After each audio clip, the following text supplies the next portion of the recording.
Chapter 2, Written in the Rocks. The formation of a fossil requires a very specific set of circumstances. Remains of an animal or plant must find its way into the water, sink to the bottom, and quickly get covered by sediment.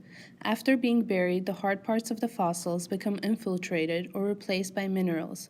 Once fossil is formed, it has to survive harsh environmental changes. Lastly, it must be discovered. Measuring the ages of rocks is done by radioisotopes, which measure the half-life of an isotope's decay. Different isotopes decay at different rates, therefore it is possible to tell the age of an igneous rock near the sedimentary rocks that bear the fossils. The fossil record from bottom to top shows the timeline of life's history, beginning with the first organisms that arose 3.5 billion years ago, and shows the changes throughout time that shows us a gradual transition of major groups. First true amphibians came into existence 50 million years later, followed by the reptiles 50 years after. 250 million years ago, the first mammals came into existence, followed by the birds 50 years after, which due to that diversity came into play. Having those fossils resemble living species, humans are the newest members of our lineage, coming about 7 million years ago in evolutionary time. To see gradual evolutionary change within a single lineage, one needs a good succession of sediments. These sediment samples can be done, for example, by thrusting a long tube down the seafloor and pulling up a columnar core filled with sample in order. Some of the examples done to show evolution are as follows. On the left is an example of a collection of marine protozoan showing smooth, gradual change of its number of chambers. On the right is a chart showing the collection of radiolarans demonstrating unsmooth evolutionary change of thorax size. It is unknown what selective pressure drives evolutionary changes in examples such as the radiolarans. It is always easier to document evolution in the fossil record than to explain what caused it. For every two species, there was once a single species that was an ancestor of both, aka the missing link.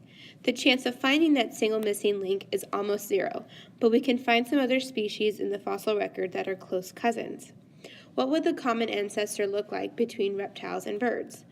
Our first thought is that it would resemble something halfway between a reptile and a bird, like this image of a duck with a crocodile head. Obviously, this option is wrong. The common ancestor of birds and reptiles was an ancient reptile or dinosaur. Transitional form between fish and amphibians was discovered in 2004. Creatures that were stated to be tetrapods came 30 million years later after fish. How did early fish evolve to survive on land? Came the discovery of the Tiktaalik rosette fossil. The Tiktaalik rosette fossil features indicates a relationship between lobe-finned fish to amphibian. Tiktaalik's two traits state: one, the animal had ribs which helped them breathe inland; two, fewer bones in its limbs that made the animal similar in the number and position to land creatures. Tiktaalik could live in shallow water to find food or to avoid predators. Overall, the Tiktaalik is the fossil that connects a fish with the amphibian. One of the most famous evolutionary phenomena is the change of reptile to bird. Although not many intermediate fossils of reptiles to modern birds have been found, the fossils of theropods, which are agile carnivorous dinosaurs that walked on two legs, have been discovered from 200 million years ago. One of the most famous intermediates of all transitional forms discovered in Germany was the crow-sized Archaeopteryx lithographica shown here on the left. Archaeopteryx is really more reptile than bird, but has two distinct bird-like traits: large asymmetrical feathers and an opposable big toe, probably used for perching. After the discovery of Archaeopteryx, later fossils were found in China, such as the Microraptor Gu and the Mei Long. It is due to the existence of transitional fossils that evolution of birds from reptile is fact. It may be hard to believe, but whales came from land animals. Since the 17th century, we know that whales are mammals. DNA evidence and certain traits show their ancestors lived on land. Whales evolved from a species of artiodactyls called Indohyus. These raccoon-sized animals are closely related to whales because it has special features of the ears and teeth seen only in modern whales and their aquatic ancestors. Biologists believe the closest living relative to whales is the hippopotamus. The fossil record teaches us three things. First, the rocks don't lie.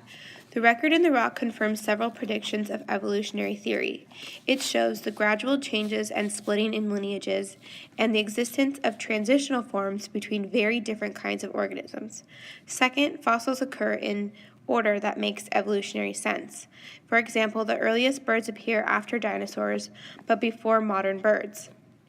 Lastly, evolutionary change nearly always involves new species becoming modified versions of older ones.